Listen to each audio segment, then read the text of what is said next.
Bonjour à tous, bienvenue dans ce tutoriel sur l'utilisation de Odoo en version 18. Dans cette vidéo, nous allons parcourir les informations de ma vente au sein de mon devis.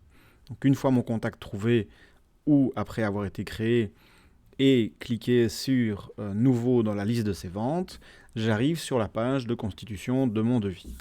Je vais donc commencer par vérifier ce que je retrouve, c'est-à-dire les coordonnées du client. Si ça n'a déjà été fait en amont, je peux ici encore vérifier ces coordonnées.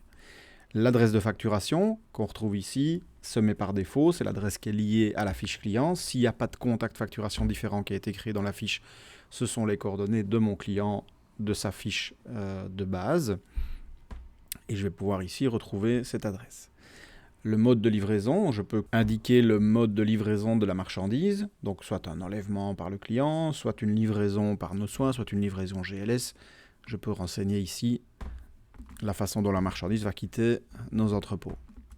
L'adresse de livraison, donc s'il n'y a pas d'autre adresse que celle du client pour livrer, alors je laisse par défaut, c'est automatiquement son adresse qui apparaîtra ici. Soit je vais pouvoir sélectionner l'adresse, par exemple, d'un chantier ou d'un entrepôt si le client a fourni une autre adresse. On a vu dans la vidéo précédente que l'on pouvait créer des contacts directement à l'établissement de la fiche client.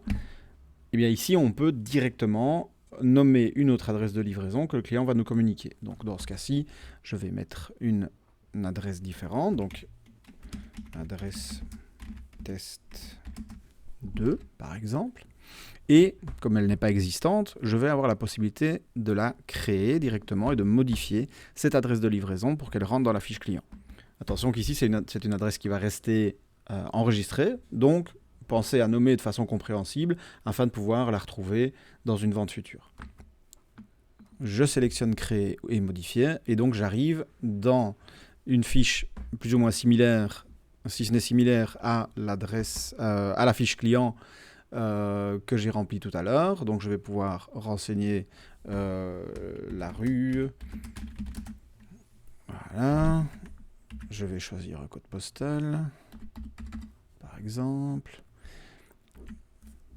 Donc ici, je remplis les coordonnées et éventuellement un numéro de téléphone de quelqu'un sur place pour faciliter la livraison. Et je peux enregistrer et fermer. Donc je vais voir que mon adresse test 2, elle est bien ici, elle va être bien considérée sur ce devis comme l'adresse de livraison.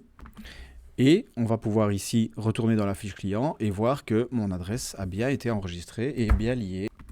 Donc je peux retourner dans ma vente afin de la poursuivre. J'ai la possibilité ici d'ajouter la référence chantier. Chantier tel. Et je peux éventuellement noter des détails de livraison que le client me communiquerait ou s'il y a quelque chose à signaler de particulier pour cette commande, pour cette livraison. Quant à l'expiration du devis, j'ai la possibilité d'allonger, donc c'est automatiquement mis à 30 jours. Si je souhaite le mettre à une date particulière, alors une petite astuce, je n'ai pas besoin de commencer à aller chercher dans mon tableau, etc. Il me suffit d'aller taper la date sans les slash, d'appuyer sur l'Enter de mon clavier et la date se met automatiquement en forme au bon format. Le reste est géré en amont, donc ça, tout le reste, je peux laisser par défaut. Voilà pour ce tutoriel, on se retrouve dans la suite.